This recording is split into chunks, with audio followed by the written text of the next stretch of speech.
قاسم صادق موڑوی کیا شان شہانہ تیرا ہے واہ واہ یا قاسم صادق موڑوی کیا شان شہانہ تیرا ہے جہاں غزنوی آ کے غوث بنے وہ نوری آستانہ تیرا ہے یا قاسم صادق موڑوی کیا شان شہانہ تیرا ہے نہیں حاجت تیرے نذرانے کی نہیں حاجت تیرے نذرانے کی بیٹے جلدی کرو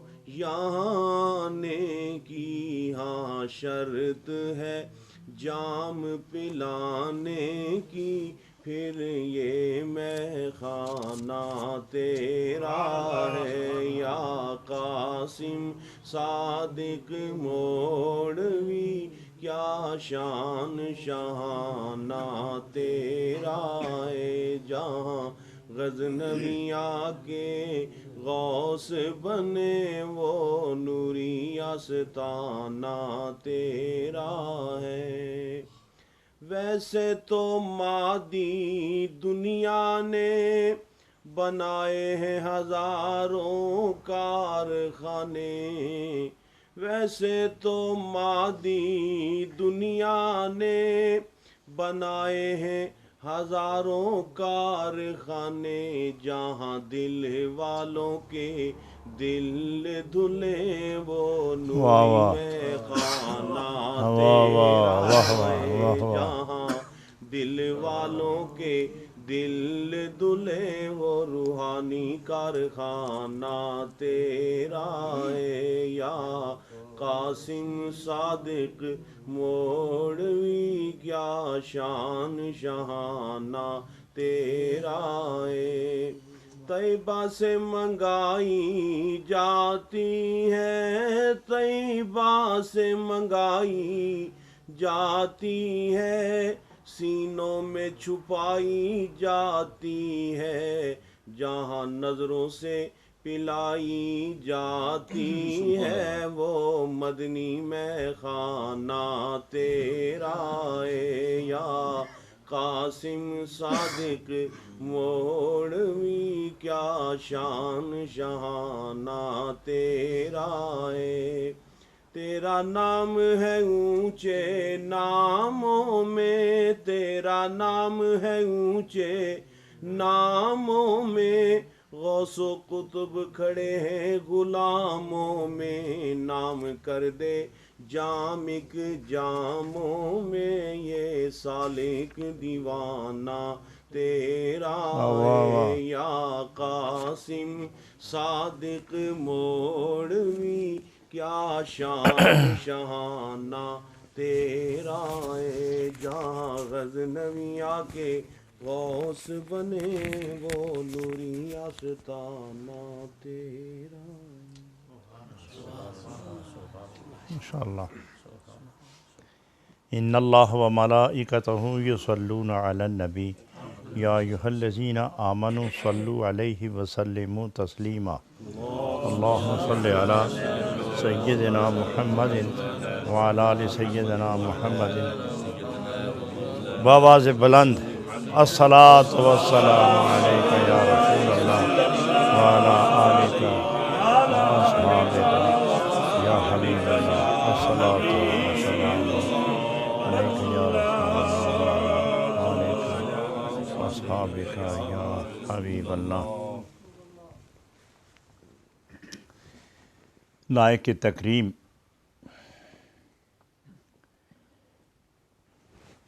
سامعین عظیم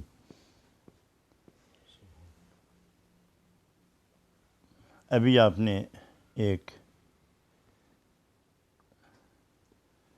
صوفی درویش متقی عالم دین سے حضور غوث الامت خواجہ خواجگاں خواجہ محمد قاسم موڑوی رحمۃ اللہ علیہ کی حضور نذرانہ عقیدت سماعت فرمایا ہے۔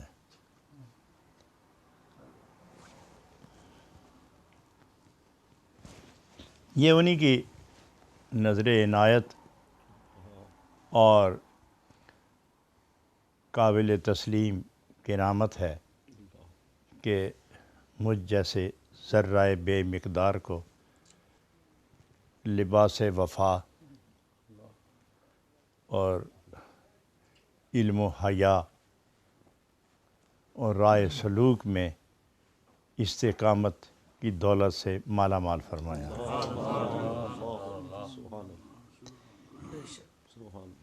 یہ بندگان خدا مقبولان بارگاہ کبریا یہ ایسے بے مثل اور نابغہ اثر ہوتے ہیں کہ اور ان کی قبولیت کا یہ عالم ہے کہ زمانے نے دیکھا کہ ان کے آستانے پر یا ان کی چوکھٹ پر ان کی منڈیر پر اگر کبوتر بیٹھا تو اٹھتے وقت وہ باز بن کے گیا۔ یہ لوگ ہادی راہ وفا ہوتے ہیں اور منزل قدس کے رہنما ہوتے ہیں اور محبتوں اور عشق کے رموز و اسرار کے مفسر ہوتے ہیں۔ مگر یہ تفسیر جو وفا کی اور عشق و پیار کی کرتے ہیں یہ گفتگو سے کم کرتے ہیں، عمل سے زیادہ کرتے ہیں، اور وہی تفسیر قابل قبول اور دل نشین ہوتی ہے اور جاگزین ہوتی ہے روح میں جو عمل کے ساتھ تعلق رکھے۔ اور جب سارا وجود گفتگو بن جائے تو ایک زبان کو بولنے کی زحمت نہیں دی جاتی۔ یہ صاحب کمال ہوتے ہیں، اور یہ حضور سرور عالم صلی اللہ علیہ وسلم کی نگاہ فیض بار کے کرشمے ہیں، برکتیں ہیں، ودیتیں ہیں، عنایتیں ہیں، مروتیں ہیں، محبتیں ہیں، وجاہتیں ہیں۔ سرکار دو عالم کی نظر جدھر اٹھی ذرے ستارے بنے اور گداگر ہادی قوم بنے اور لٹیرے اور چور یہ کن فیکون کے رازدار بنے۔ یہی سلسلہ محبت سینہ بسینہ، نظر بنظر، نگاہ بنگاہ، گفتگو بگفتگو، آہ با آہ، چلتے چلتے چلتے جس سینے کو مخاطب فرمایا اسی کو گنجینہ اسرار بنایا، اور مختلف عنوان سے یہ فیض معنون ہوتا رہا، مختلف اسماء سے موسوم ہوتا رہا، مختلف اوصاف سے موصوف ہوتا رہا، مختلف رابطوں سے اس کی پہچان میں وسعتیں ہوتی رہیں۔ آخر میں جس نام سے اس ساری روحانی قوت اور نبوت کے فیضان اور احسان کو جس نام سے منسوب کر کے اسے چار دانگے عالم میں شہرت ملی اس کا نام ہے تصوف، اور جو تصوف سے موصوف ہوا اس کا نام ہے صوفی، اور جب صوفی پر سے پردہ اٹھا تو اندر سے نکلا عشق، اور جب عشق دیکھا تو پتہ چلا فرش پہ رہنے والا صاحب عرش ہے، یعنی قریب عرش ہے، اس کو عرش سے رابطہ ہے۔ تو عجب ہے یہ معاملہ کہ بندہ اس کی کیا حیثیت ہے ذاتی طور پر، لیکن کتنا یہ معمولی سا ایک انسان ہے، لیکن جب کسی بڑی بارگاہ سے اس کا واسطہ ہو جائے تو یہ بھی اتنا بڑا ہو جاتا ہے کہ جسے چھوٹے اپنے خیال کے اندر اسے سما ہی نہیں سکتے، یہ بھی بڑے سے لگ کر بڑا ہو جاتا ہے۔ تو بہرکیف یہاں حضرت جناب جلال الدین رومی رحمۃ اللہ علیہ ارشاد فرماتے ہیں کہ یہ راہ وفا ہے، عشق سراسر وفا ہے، سراسر حیا، سراسر وفا، سراسر سخا، مجسم رہنما اور آشنائے بارگاہ کبریا۔ اس میں جو چلے گا پہلے قدم پر وفا کی پونجی لے کر چلے گا، پہلے قدم پر وفا، دوسرے قدم پر حیا، تیسرے قدم پر استقامت اور چوتھے قدم پر فنائیت کا جذبہ کامل۔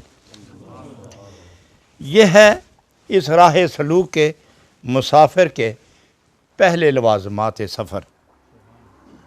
یہاں وہ بڑی خوبصورت بات ارشاد فرماتے ہیں کہ حضرات صفات دو قسم کی ہوتی ہیں۔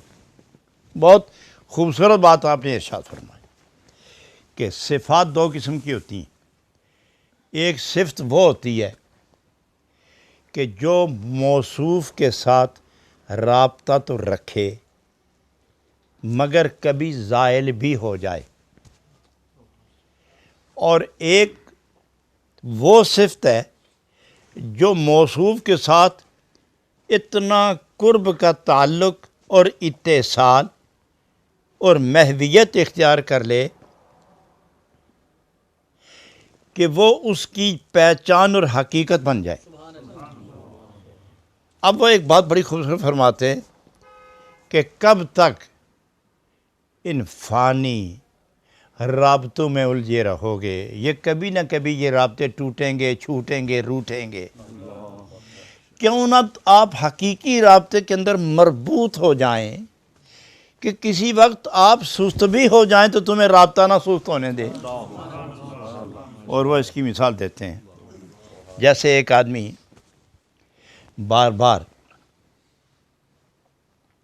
کسی شے کو میٹھا کرنا چاہے تو وہ شکر استعمال کرتا ہے، اور جب تک شکر نہ رہے تو وہ میٹھی شے نہیں ہوتی۔ تو وہ فرماتے ہیں کہ شے کو بار بار میٹھا کرنا یہ اور بات ہے، لیکن اس شے کو ہی شکر بنا دینا یہ اور بات ہے۔ تو میں یہ تمہیں کہتا ہوں، اے رائے عشق کے مسافروں، شکر ساتھ لے کے نہ چلو، خود شکر بن کے چلو۔ یہاں آ کے وہ ایک مثال دیتے ہیں، چوں تو شیریں از شکر باشی بود،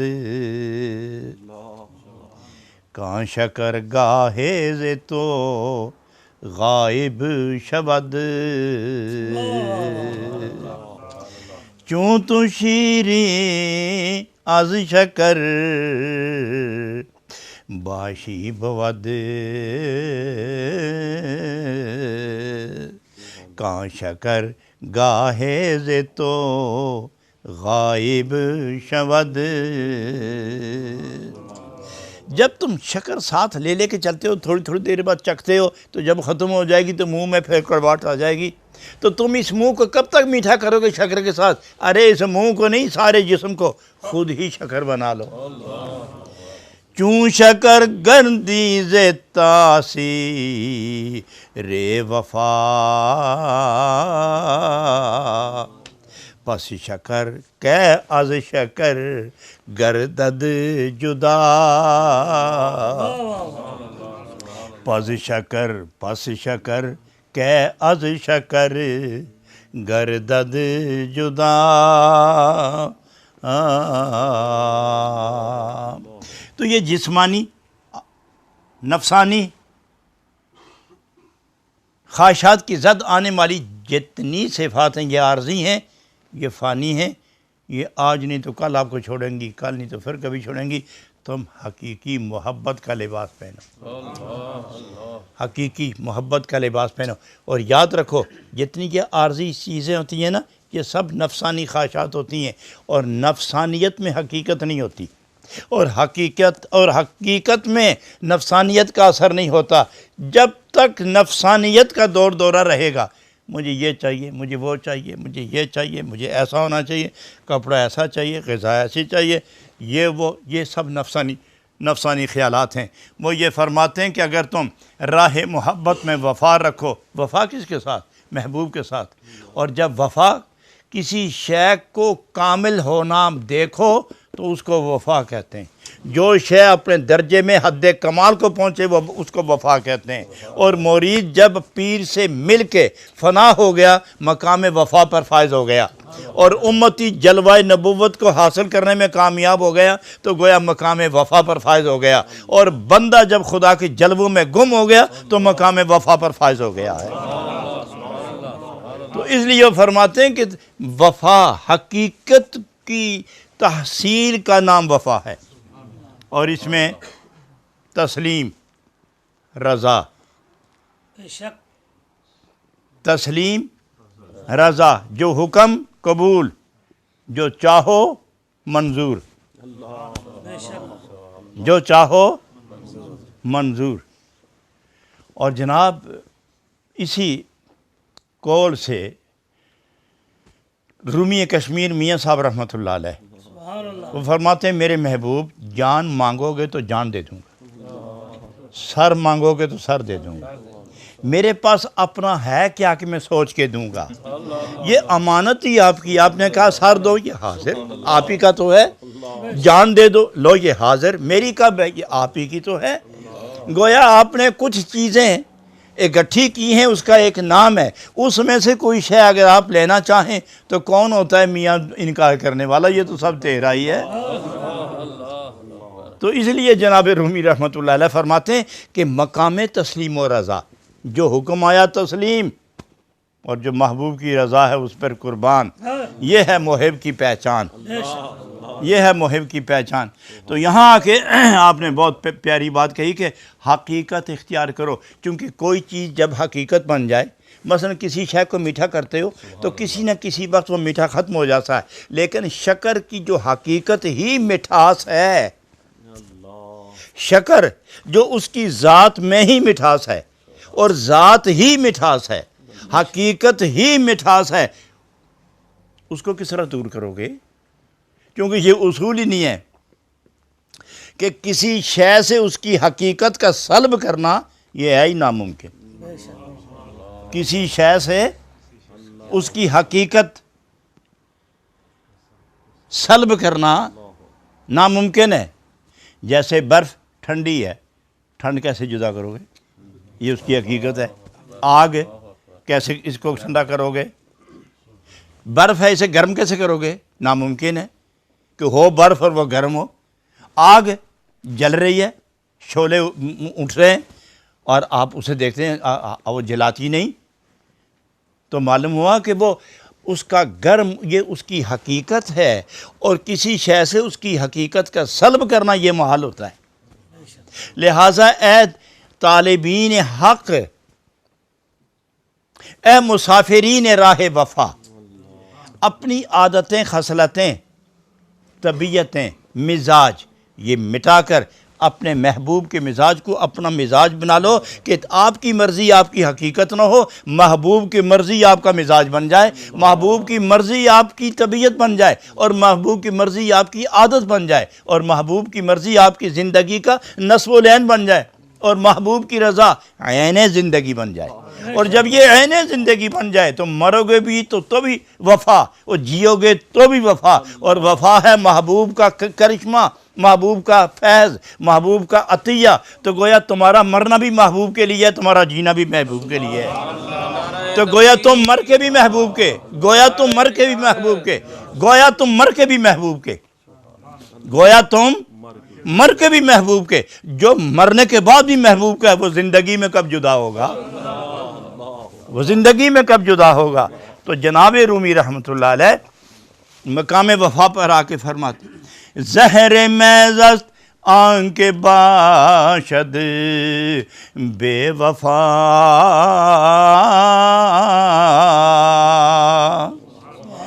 زہر محض آن کے باشد بے وفا، حب لنا یا ربنا نعم الوفا۔ حب لنا یا ربنا نعم الوفا. زہر میز است آنکہ باشد بے وفا. بے وفائی ایک زہر ہے، بے وفائی زہر ہے. اور یہ بے وفائی جس بندے کے اندر داخل ہو جائے وہ زہر میز ہے، یعنی خالص زہر ہے. بے وفائی بولتی نہیں، بے وفائی ہلتی نہیں، بے وفائی اٹھ کے دوڑتی نہیں، چونکہ اس کے اندر قوت گویائی، قوت رفت، قوت گرفت، قوت نشست کچھ نہیں، وہ ایک جامد شے کی طرح ہے. لیکن وہی بندے کے اندر اتر کے اس کے وجود کا حصہ بن جائے تو اب وہ بے وفائی مکمل، اس کا نام دوسرا کیا بنا؟ بے وفا. اب یہ بات ذہن میں رکھو، بے وفائی کی تعریف کریں گے آپ، اس کا وجود نہیں.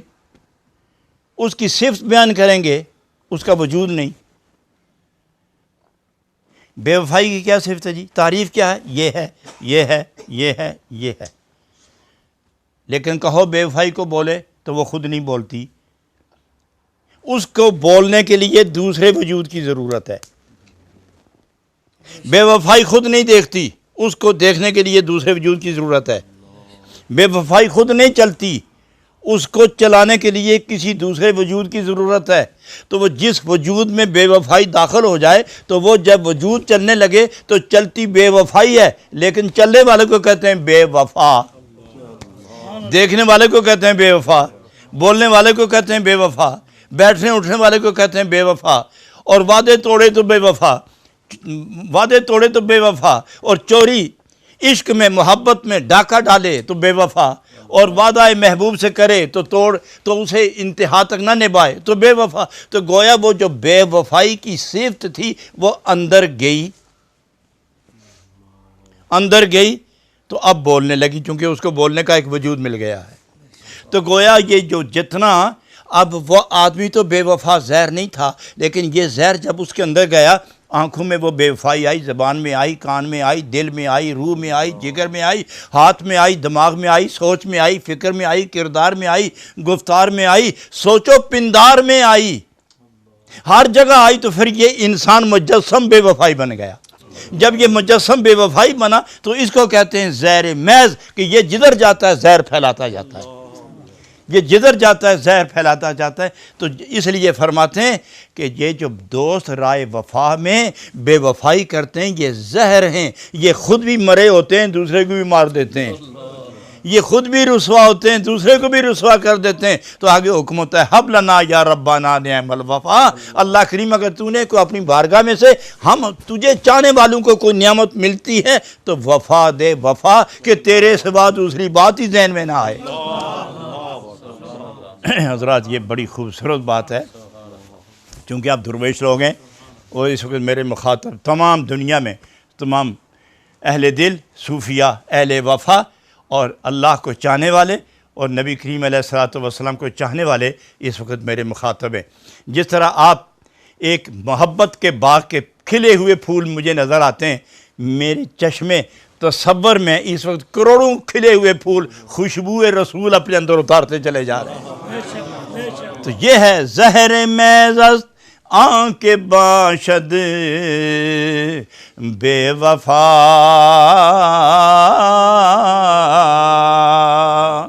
حب لنا یا ربنا نعم الوفا.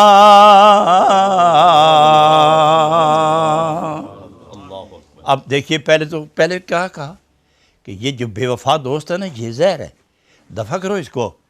اے اللہ کریم، اے اللہ کریم، اب ہم تم سے التجا کرتے ہیں. اے اللہ ہم تجھ سے التجا کرتے ہیں.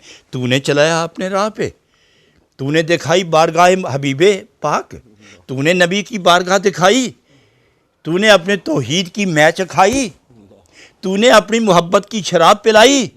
اب جو اس راہ پہ ہم چلیں تو تو اسے عرض ہے حب لنا یا ربنا نعم الوفا، تو تو نے جو اس پہ ہمیں چلایا ہے تو ہم التجا کرتے ہیں کہ وہ دولت دے جو دولت وفا کہلاتی ہے۔ اس لیے صوفیہ فرماتے ہیں کہ جب نماز میں آپ لوگ کھڑے ہوتے ہیں، نماز میں آپ لوگ کھڑے ہوتے ہیں تو کہتے کیا ہو؟ ایاک نعبد، کیا کہتے ہو؟ اب دیکھو تفسیر جلال الدین رومی کیا فرماتے ہیں اور باقی لوگ کیا تفسیر کرتے ہیں، ذرا اس پہ بھی توجہ فرمائیں۔ وہ فرماتے ہیں ایاک نعبد، میں تیری عبادت کے راہ پہ چل نکلا ہوں، میں تیری عبادت کے راہ پہ چل نکلا ہوں، میری آنکھ کو عبادت دے، میری زبان کو عبادت دے، میرے دل کو لذت عبادت دے، میرے قدموں کو عبادت دے، میرے ہاتھوں کو عبادت دے، میرے جسم گوشت پوست ہڈی رگ پٹھے اس کو خون اور بھیجا مغز اس کو عبادت دے، میری روح کو عبادت دے کہ ایاک نعبد، کہ میرا بال بال بولے ایاک نعبد، میری ہڈی ہڈی بولے ایاک نعبد۔ مگر میں یہ کب کر سکتا ہوں؟ لہذا اس منزل پر فائز رہنا یہ وفا ہے، اور وفا کو حاصل کرنے کے لیے اب میں تجھ سے التجا کرتا ہوں ایاک نستعین، مدد تو دے گا تو میں چلوں گا، مدد تو دے گا تو میں چلوں گا۔ اس منزل اہتداء و وفا، یہ منزل اہتداء اور وفا، اس پر فائز قائم رہنے کے لیے میں کمزور کب کھڑا رہ سکتا ہوں؟ لہذا میں ادب سے عرض کرتا ہوں ایاک نستعین، یہ جو دو کچھ تو نے دیا اس پر قائم رہنے کے لیے اب میں مدد بھی تجھ سے مانگتا ہوں۔ اس لیے وہ فرماتے ہیں زہر میزز آنکھ باشد بے وفا،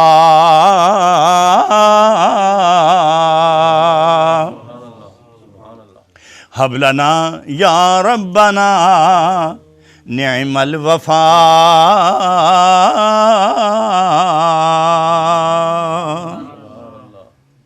اس سے ایک قدم اور آگے جاتے ہیں، یہاں تلقین کرتے ہیں، یہاں نصیحت دیتے ہیں، یہاں اس منزل کو قطع طے کرنے اور اس منزل کی انتہا پر پہنچنے کا ایک دستور دے رہے، ایک منشور دے رہے اور وفا کی حقیقت سے آشنائی کا سبق دے رہے ہیں۔ اب آگے جا کے ارشاد فرماتے کہ جو اس راہ پہ چلتا ہے وہ کون ہے؟ وہ کون لوگ ہیں؟ وہ عاشق ہیں۔ جو اس راہ پہ چلتے ہیں وہ کون ہیں؟ عاشق ہیں۔ اب عاشقوں کو مخاطب کرتے ہیں، عاشق از حق چون غذا یا بد رحیق،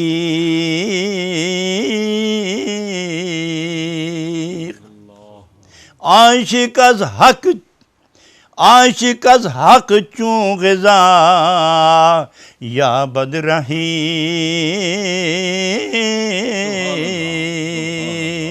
عقل عقل آنجا گم شود گم اے رفیق،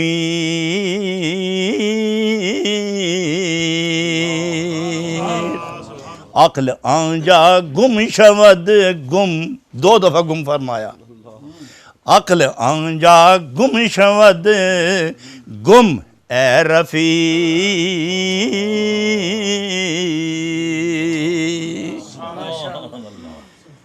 عاشق از حق چون غذا یا بد رحیق، جس شراب کا نشہ نہ اترے اس کو رحیق کہتے ہیں، اور یہ شراب عشق حق ہے، یہ شراب وصل رسول ہے، یہ شراب وصل رسول ہے، یہ شراب قرب کبریا ہے، یہ جس کو میسر آ جائے اس کا نشہ نہیں اترتا، نہیں اترتا، مر بھی جائے تو نہیں اترتا، آگ میں چلا جائے تو نہیں اترتا، قبر میں داخل ہو جائے تو نہیں اترتا، زندہ رہے تو نہیں اترتا، مر جائے کیا مرے گا، جس کو عشق پہلے ہی مار دے اس کو کیا موت آ کے کرے گی کیا،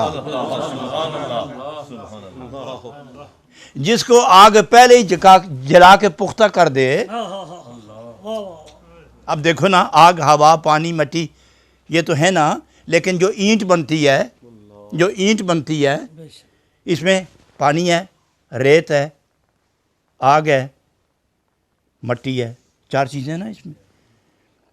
اب اس کو بٹھے میں ڈالتے ہیں، 24 گھنٹے 48 گھنٹے یہ آگ جلتی رہتی ہے اور وہ مٹی جلتی رہتی ہے اور جب جل کے پختہ ہو کے 48 گھنٹے کے بعد باہر نکلتی ہے تو پھر اس پختہ اینٹ کو قبر میں رکھو تو کچھ نہیں ہوتا، پانی میں رکھو تو کچھ نہیں ہوتا، واپس آگ میں رکھو تو کچھ نہیں ہوتا، ہوا میں رکھو تو کچھ نہیں ہوتا، زمین میں رکھو تو کچھ نہیں ہوتا، اور مکان بناؤ تو بنیادوں میں رکھو تو کچھ نہیں ہوتا، اس لیے کہ جو مرنے کی فنا ہونے والی چیزیں تھیں وہ پہلے ہی آگ نے جلا کے ختم کر دی ہیں۔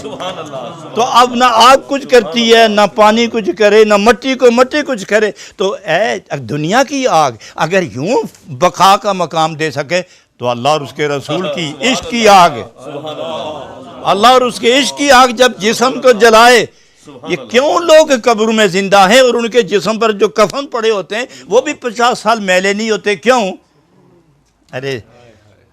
ارے اب تو بات مان ہی جاؤ نا، یہ کیوں زندہ ہیں؟ موتو قبل ان تموتو کا جام پی کے جا رہے ہیں۔ تو اس لیے فرمایا عاشق از حق، کیا بات ہے، عاشق از حق چون غذا یا بد رہی،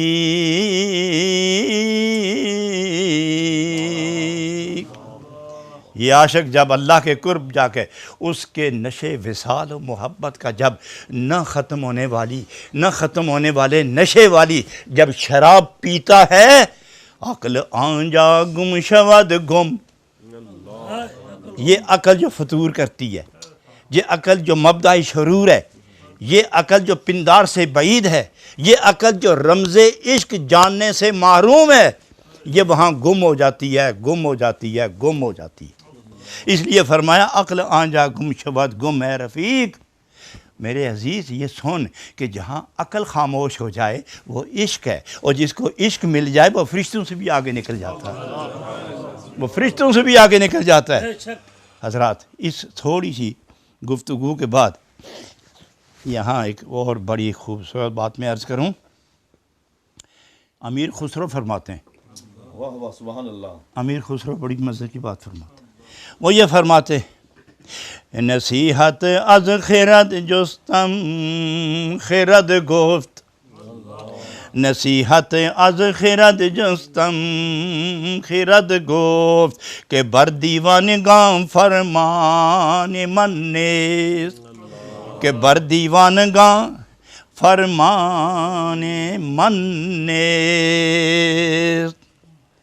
میں نے اپنی عقل سے کہا کہ کوئی نصیحت کر، میں نے اپنی عقل سے کہا کچھ نصیحت کر، دیکھو کیا عجیب بات ہے، نصیحت از خرد جستم خرد گفت، میں نے اپنی عقل سے کہا کچھ نصیحت کر، تو عقل نے مجھے جواب دیا کہ بر دیوان گاں فرمان من نیز، تم تو ہے ہی دیوانے ہو، تمہیں میں کیا سمجھاؤں، تم تو ہے ہی دیوانے ہو، میں تمہیں سمجھاؤں کیا، جہاں میرے سمجھانے کی حد ہے تم ان سے آگے ہو، جس کو میں سمجھانا چاہوں وہ شعور، وہ نور، وہ ادراک اتنا بلند ہے کہ وہاں میرا کام ہی نہیں ہے، اس لیے کہ دیوانوں پر ہم اثر کرتے ہی نہیں۔ عقل کہتی ہے دو ہی حدیں ہیں، عقل کہتی ہے دو حدیں، یا عالم ہوش ہے یا عالم بے ہوشی ہے، یا یوں سمجھو یا عالم ہست ہے یا عالم نیست ہے، یا یوں سمجھو عالم فنا ہے یا عالم بقا ہے، یا اس سے بھی آسان سمجھو کہ عالم ناسوت ہے یا عالم لاہوت ہے، یا یوں سمجھو میں نہیں ہوں وہ ہے، میں نہیں ہوں وہ ہے۔ نصیحت از خرد جستم خرد گفت کہ بر دیوانگاں فرمان من نے، جو عقل کی حد سے آگے گزر گئے اسے اب عقل کیا آواز دے گی، وہ تو قربان ہی ہو گئے۔ اس لیے فرمایا عاشق از حق چون غذا یابد رفیق، عقل آجا گم شبد گم میں رفیق، جسے عشق حق کی شراب کا نشہ مل گیا ہے وہاں عقل کے گھوڑے دوڑنا بند کر دیتے ہیں۔ حضرات کرام یہ کون لوگ ہیں؟ یہ باوفا ہیں، اور وفا کون ہوتے ہیں؟ عشق والے ہوتے ہیں، عشق والے ہوتے ہیں۔ کسی دانش مند عقل مند آدمی کو جس کی نظر عقل فکر تجربہ ہوش یہ گواہ ہو اور معتبر ہو محکم ہو، معتبر ہو، گواہ ہو کہ یہ سونا ہے، اور 20 آدمیاں کہیں گے سونا نہیں ہے، یہ پتھر ہے، 20 اور آ جائیں وہ کہیں پتھر ہے، پھر 20 آ جائیں کہہ دیں یہ پتھر ہے، تو اگر اس کو شک پڑ جائے تو پھر کہنا پڑے گا کہ یہ لا یعقل ہے، یہ بیوقوف ہے، اس کو سونے کی پہچان نہیں۔ اور ہزار آدمی آ کے کہیں کہ یہ سونا نہیں، تو وہ یہ کہیں گے کہ میں اپنے محبوب کو اچھی طرح جانتا ہوں، تم گزر جاؤ۔ میں اپنے محبوب کو اچھی طرح جانتا ہوں، تم گزر جاؤ۔ جو سونا نہیں جانتے وہ کہتے ہیں نہیں ہے، اور جو جانتے ہیں وہ کہتے ہیں یہی ہے۔ اس لیے جو وصل کی منزل پر ہیں لوگ وسوسہ ڈالیں بھی تو ان کا وسوسہ اثر انداز نہیں ہوتا۔ کیوں؟ وہ بے وفا نہیں ہوتے، وہ با وفا ہوتے۔ بے وفا وسوسہ ڈالتے ہیں، با وفا قربانیاں دیتے ہیں، اور جو قربانی دینا جانتا ہے وہ وسوسے میں الجھنا کب جانتا ہے۔ اس لیے عاشق از حق چون غذا یا بد رہی، عقل آنجا گم شود گم اے رفیع۔ آگے فرماتے عقل جزوی، سبحان اللہ، عقل جزوی عشق را منکر بود،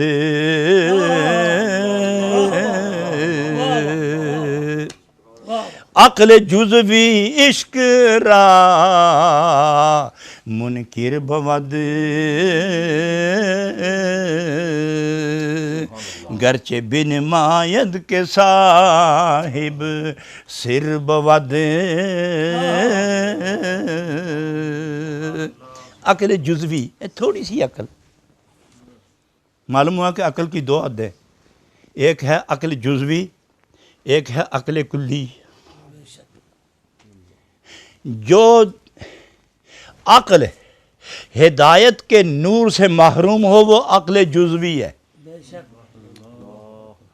اور جو عقل نور ہدایت سے منور ہے اور جامع عشق سے نشہ چڑھانا جانتی ہے اور محبوب کی وصل کی کیفیتوں سے آگاہ ہو گئی ہے، وہ عقل کل عشق بن جانے کے بعد عقل جزوی پر تھوکتا ہے کہ تو بھی میری جنس تو ہے لیکن تم محروم ہے وصل سے اور میں کامل ہوں وصال سے۔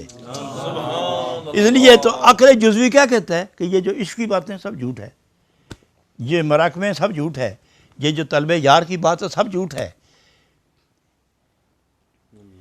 یہ بھوکے رہنا سب جھوٹ ہے، یہ روتے رہنا سب جھوٹ ہے، یہ دنیا کی لذتوں سے بے نیاز ہو جانا سب جھوٹ ہے، اچھے برے کپڑے کی تمیز کا ختم ہو جانا سب جھوٹ ہے، اچھی غذا اور بری غذا میں فرق نہ کرنا یہ سب جھوٹ ہے۔ اور عقل کل کہتا ہے جب محبوب کا وصل مل جائے۔ اب میں پوچھتا ہوں، حضرت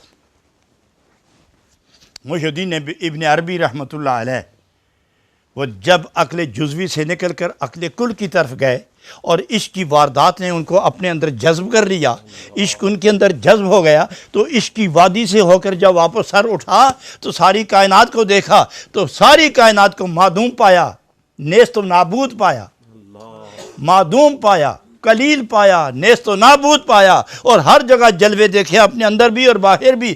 حتی مکث انہ علی ثلاثۃ اشہر علی وضوء واحد، حالت یہ بن گئی کہ وہ 3 ماہ میں ایک دفعہ بھی وضو نہیں کیا، جو پہلے کیا تھا اسی وضو کے باعث 3 ماہ نمازیں پڑھتے رہے، 3 ماہ کھانا نہیں کھایا، 3 ماہ آرام نہیں کیا، نیند نہیں کی۔ میں پوچھتا ہوں نہ سونا نہ کھانا اور جاگتے رہنا، اونگ تک نہ آنا، یہ صفت ہے خدا کی، لا تاخذہ سنۃ ولا نوم، خدا پر نہ نیند آتی ہے نہ اونگ آتی ہے۔ تو یہ جو 3 ماہ جس پر اونگ تک نہیں آئی، یہ 3 ماہ کیا ہوئے تھے، یہ کیا رہے ہیں 3 ماہ میں؟ اگر کہو کہ یہ الوہیت میں داخل ہو گئے تو کفر ہے، اور کہو کہ یہ الوہیت سے باہر ہیں تو صرف تو الوہیت والی آ گئی، تو آپ کہو گے کیا؟ فرمایا کہ جب تک بشری تقاضے تو خیر پہلے ہی مٹ گئے تھے، عقل جب وارد ہو کر عالم سوچ میں نہ لائے، اس وقت تک جلوہ یار میں گم رہے تو تم ہے ہی کچھ نہیں، تو تیری حیثیت اور تیرے مقام کی کوئی توصیف یا حد کی حیثیت کیا بیان کرے گا کوئی؟ یوں سمجھیں گے کہ تیرے اندر بھی اسی کے جلوے تھے، تیرے باہر بھی اسی کے جلوے تھے، اور جب تک جلووں کی پاسبانی رہی، جب تک جلووں کی نگرانی رہی، پاسبانی رہی، جلووں کا غلبہ رہا، دنیا کی روٹی کی ضرورت نہیں رہی، پانی کی ضرورت نہیں رہی۔ اور دیکھو یار، میری بات سنو، جب آگ جل رہی ہو اور بندہ آگ کے قریب ہو تو اس کو کبھی نیند نہیں آ سکتی، اور جب دریا میں لہریں اٹھ رہی ہوں اور لہروں کے اوپر آ جائے تو وہاں سویا نہیں کرتا اور وہاں کھایا نہیں کرتا۔ جب عشق کی لہریں طوفان پر ہوں اور عشق کی لہروں پر بیٹھا اور محبوب سامنے ہو تو کیا نیند کرے گا، کیا کھائے گا، کیا پیے گا وہ؟ تو جب محبوب سے ہٹے گا تو پھر دنیا نظر آئے گی، پھر اپنا آپ نظر آئے گا، پھر نیند بھی آئے گی، کھائے گا بھی، سب کچھ کرے گا۔ یہ جو رب العالمین کے جلووں میں گم ہو گیا تھا، پردے اٹھ گئے تھے، نہ خدا نے ہٹنے دیا نہ ہٹایا، جلوائے عشق پلایا اور وفا کی حقیقتوں سے آشنا کیا، اور جلوائے توحید کے اندر غرق کر کے رکھا۔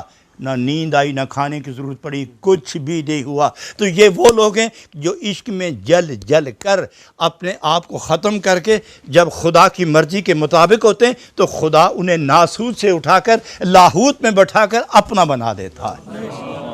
حضرات، یہ سارے کارستانی، یہ فیض رسانی، یہ عشق کی ہے، اور عشق دو بارگاہوں سے آتا ہے، بظاہراً دو، اندر سے ایک۔ خدا کی بارگاہ ہے یا رسول اللہ کی بارگاہ ہے، تو چونکہ وہ اندر سے ایک ہی بارگاہ سے یہ فیض چلتا ہے، بظاہراً ایک جگہ منفذ ہے جہاں سے یہ نکلتا ہے۔ دیکھو حضرات، یہ جو دریا نکلتا ہے نا، یہ اس کا ایک مرکز ضرور ہے جہاں سے دریا نکلتا ہے۔ یہ بہت بڑا چشمہ ہوتا ہے، منبع ہوتا ہے، منفذ ہوتا ہے، وہاں سے دریا نکلتا ہے، لیکن جہاں جا کے ختم ہوتا ہے وہاں تک یہ دریا ہی کہلاتا ہے، دریا ہی کہلاتا ہے۔ جہاں سے نکلتا ہے وہ منفذ دریا ہے، اور جہاں سے چل کے نکلتا ہے اس کو دریا کہتے ہیں۔ نبی ایک دریا ہے، منفذ خدا کی بارگاہ ہے، منفذ خدا کی بارگاہ ہے، چلتا خدا کے بارگاہ میں سے ہے۔ یہاں پانی پیو تو بھی وہی ہے، اور جہاں سے نکلتا ہے دریا وہاں سے پانی پیو تو بھی وہی ہے۔ بظاہراً دو ہے کہ کراچی آ کے پانی پیو یا حیدرآباد میں پیو، یا یہ سندھ، یا یہاں سے یہ نکلتا ہے وہاں جا کے پیو، دریائے سندھ ایک ہی ہے۔ تو خدا کی بارگاہ سے جو عشق نکلتا ہے یہ رسول اللہ کے دربار سے ہو کے آتا ہے، یہ رسول اللہ کے دربار سے ہوتا ہے۔ اور خدا بے حجاب اگر اپنا عشق پلائے تو ایک کو بھی ہوش نہ رہے، اور خدا اگر خود بخود اپنے جلوے دکھائے تو ایک بھی ہوش میں نہ رہے، نہ رہے کتاب اللہ، نہ کوئی دیکھے کہ یہ رسول اللہ ہیں، یہ کتاب اللہ ہے، ہوش ہی بھی نہیں ہوگا تو دیکھے گا کیا؟ تو خدا نے فرمایا ہم نے کتاب اللہ بھی دکھانی ہے، رسول اللہ کو بھی دکھانا ہے، اس لیے تمہیں ہوش میں رکھنا ہے۔ تو پھر پلانے کا طریقہ کیا ہے؟ ہم جام دیتے ہیں پورے کا پورا، مٹکا حوض اپنے محبوب کو دیتے ہیں، وہ دیکھیں گے پیمانہ کتنا ہے، اس کے مطابق پلائیں گے اس کو، اس کے حیثیت کے۔ آپ نے دیکھا نا، یہاں تو نہیں دیکھا میں نے، لیکن پاکستان میں ریفریجریٹر لگاؤ یا وہ دوسرا وہ کمرہ ٹھنڈا کرنے والا کیا کہتے ہیں اس کو، جی ایئر کنڈیشنر، یہ جو لگاتے ہیں اندر تو اس کے ساتھ ایک سٹیپ لیزر لگاتے ہیں، ایک مشین۔ ارے یہ کیوں لگاتے ہو؟ اس لیے کہ بجلی کبھی بند ہوتی ہے، کبھی زیادہ ہوتی ہے، کبھی تھوڑی، تو جب زیادہ آئے گی تو یہ اس کو کنٹرول کرے گا، جتنی ریفریجریٹر میں ضرورت ہے یہ اتنی منتقل کرے گا۔ تو گویا ٹرانسفارمر سے لے کر یہ ریفریجریٹر تک درمیان میں ایک وسیلہ ہے، لینا اور دینا۔ واللہ یوتی وانا قاسم، واللہ یوتی وانا قاسم۔ تم کیا سمجھو تمہارے پیمانے کتنے اور وہاں سے خیرات کتنی آئے گی؟ کہیں مر ہی نہ جاؤ، تمہاری ضرورت ہے، اس لیے لیتا میں ہوں دیتا بھی میں ہوں، تاکہ تم بچ بھی جاؤ اور لینے میں کامیاب بھی ہو جاؤ۔ یہ ہے شان مصطفیٰ، یہ ہے عاشقوں کا مزاج، مزاج عارفانہ، یہ ہے عاشقوں کا مزاج، مزاج عاشقانہ۔ یہاں آ کے یہ لوگ کامیاب ہوتے ہیں. تو اس لیے وہ فرماتے ہیں عقل جزوی عشق را منکر بود گرچہ بن ماید کے صاحب سر بود. بظاہر معلوم ہوتا ہے عشق اور عقل ٹکر رہی ہے ان کی. بے شک. عشق نے عقل کو نزدیک نہیں آنے دیا، بے شک. تب پیچھے. اور عقل نے جب دیکھا کہ میرے یہاں گزارا نہیں تو کہا تو ہے ہی کچھ نہیں، تو ہے ہی کچھ نہیں. میں کچھ ہوں نا تجھے نظر آیا ہوں نا، اگر میں کچھ ہی نہیں تو پھر تجھے نظر کیسے آیا؟ کچھ ہوں نا، جو تم کہتے ہو تم کچھ نہیں ہو. کچھ ہے تو نظر آئے. کچھ ہوں نا کہتے ہو تم کچھ نہیں. اور اگر میں کچھ ہی نہ ہوتا تو تم کا مخاطب کون ہے؟ اور عشق کیا کہتا ہے؟ اے دیوانے، کبھی تو پتھر کے آگے جھکتا ہے، کبھی سورج کے آگے، کبھی سانپ کے آگے، کبھی کتے کے آگے، کبھی بلے کے آگے، کبھی شیر کے آگے، کبھی تو آگ کے آگے جھکتا ہے. تو بھی کچھ ہے، تو بھی کوئی چیز ہے. ہم نہیں جھکتے، ہم نہیں جھکتے، بالکل نہیں جھکتے. جھکنا ہمیں آتا ہی نہیں. ہم نہیں جھکتے. ہم جلوہ محبوب ہیں، ہم جلوہ محبوب ہیں. آئے بھی ہیں، آئے بھی ہیں، آ کے بھی اسی کے پاس ہیں. آئے بھی ہیں ادھر سے، آ کے بھی اسی کے ہیں. اور میں جو عشق نام ہے میرا، یہ اس کی مرضی، یہ اس کی وفا، یہ اس کی عطا، یہ اس کے جلوے، یہ اس کے کرم، یہ اس کی فیض کی کرنیں، اور یہ سب کچھ وہی ہے. اور تم کیا ہو؟ تم اسی کی طرف سے آئے ہو، اسی کی توہین کرتے ہو. میں اسی کی طرف سے آیا ہوں، اسی کی طرف جا رہا ہوں. اس لیے عقل تمہیں فرصت نہیں انکار و تنقید سے، اور ہمیں فرصت نہیں اپنے محبوب کے دیدار سے. تمہیں انکار سے فرصت نہیں، مجھے دیدار سے فرصت نہیں ہے. کیا ہو تم؟ پیچھے ہٹو. جب عقل کی توہین ہے تو اس نے کہا تو کچھ بھی نہیں ہے، مانتا ہی نہیں تمہیں. اور یہ اصول ہے، کسی کی توہین ہو جائے تو وہ حقیقت سے انکار کر دیتا ہے. اور جب عقل کی توہین ہوئی تو اس نے عشق کا انکار کر دیا. اس لیے فرمائے عقل جزوی عشق را منکر بود. عقل جزوی عشق را منکر بود گرچہ بن مایت کے صاحب. جس وقت یہ عقل باتیں کرتی ہے نا تو اس طرح پتہ چلتا ہے کہ سارے رازوں کا بید اسی کے پاس ہے، سارے راز اور بید کا علم اسی کے پاس ہے. کل راز عقل کے پاس ہیں. اور جب عشق سامنے آتا تو جب اس کا انکار کرتا پتہ چلتا ہے بے وفا ہے، بے وفا منکر. تم اپنے مالک کے منکر ہو، جس نے تجھے پیدا کیا اسی کے منکر ہو. تم بھی ہو کسی قابل، دھورو پڑے. پھر عشق عقل کو نزدیک نہیں آنے دیتا. کب چاہتا ہے عقل، کب چاہتی ہے عقل کہ منجنیق میں بٹھایا جائے اور آگ کے علمبے ہوں، شعلے ہوں، اور اس میں گرایا جائے اور آدمی خاموش بیٹھا رہے. کب چاہتا ہے، کب چاہتی ہے عقل کہ سر پہ آرا آ جائے اور پاؤں سے آرا نکل جائے، اوف نہ کرے. عقل تو چیختی رہی جان بچاؤ، بے شک. عقل چیختی رہی جان بچاؤ. عشق آواز دیتا رہا یار مناؤ. عقل چیختی رہی جان بچاؤ، جان بچاؤ، جان بچاؤ. اور عشق کہتا رہا نہیں یار مناؤ، یار مناؤ، یار مناؤ، یار مناؤ. تو کتنا فرق ہے. عقل جزوی عشق را منکر بود گرچہ بن مایت کے صاحب سر بود. یہ جو خام ناقص جزوی عقل ہے یہ بید نہیں جانتی. اور عشق کا دوسرا نام محبوب کا راز ہے. محبوب کا راز ہے. حضرات گرامی، خدا ہمیں اپنے محبوب کے صدقے عشق کی خوشبو سے آشنا رکھے. عشق برداشت کرنا تو آسان نہیں ہے. عشق کی تھوڑی سی تو جس طرح آدمی چٹنی تو نہیں کھاتا روٹی کی جگہ، چٹنی تو نہیں کھاتا روٹی کی جگہ نا، تھوڑی تھوڑی ساتھ ملاتا رہتا ہے. اس طرح ہم عشق کا جام پی تو نہیں سکتے لیکن چٹنی کی طرح تھوڑا تھوڑا چکھتے رہیں تو یہ بھی بڑی بات ہے. یہ بھی ہمارے لیے کچھ تو ذائقہ ہو ہی جائے گا نا. کام و دہن تو راضی رہیں گے.